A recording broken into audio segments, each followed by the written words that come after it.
Bonjour Christopher, je vais te parler un peu de ta feuille de notes. C'est sûr que ta feuille de notes, comme je te disais, elle est très chargée, mais c'est surtout qu'il y a des choses que tu ne serviras pas nécessairement, comme tout ça ici, tu sais, population, échantillon, enquête, recensement, inventaire, sondage, échantillonnage systématique, tout ça, ça sert pas. Et il manque beaucoup de choses, je trouve. Par exemple, quand tu vas ça c'est ton contenu, hein. Quand tu fais le cours, ça c'est tes cartes que tu vois de ton côté. Mais ici en haut, toi aussi, tu as ça, tu as l'onglet contenu. Ça, c'est les cartes, c'est ton cours. Mais ici à côté, le répertoire des savoirs, ça, c'est toute la théorie que tu as vue depuis le début. C'est toutes les vidéos avec les textes de théorie sans les exercices. Tu vois qu'il y a les vidéos du début, mais aussi plus loin, à partir de où est-ce que c'est écrit théorie. Alors, moi, je te demanderais de vérifier chacune des cartes, qu'est-ce que tu as mis dans ton aide-mémoire.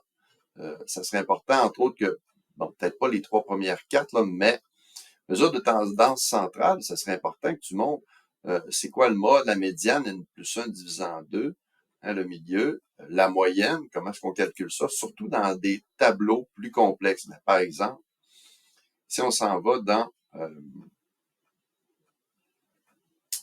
je vais revenir un peu,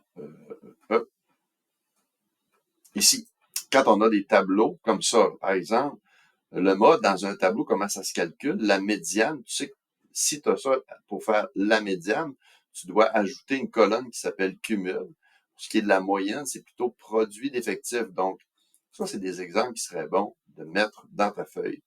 Un exemple de moyenne pondérée, un court exemple, ce serait bien. Euh, Diagramme de quartile, Q1, Q2, Q3, de quoi ça a l'air, minimum, maximum, tout ça.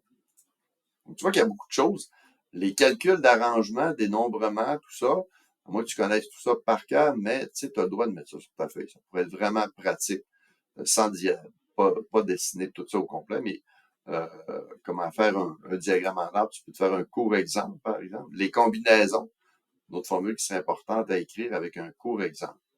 Bref, euh, Christopher, tu me reviendras là-dessus, à savoir, dis-moi si tu veux vraiment garder cette feuille-là ou si tu vas la refaire. J'attends ton retour. Voilà, bonne journée.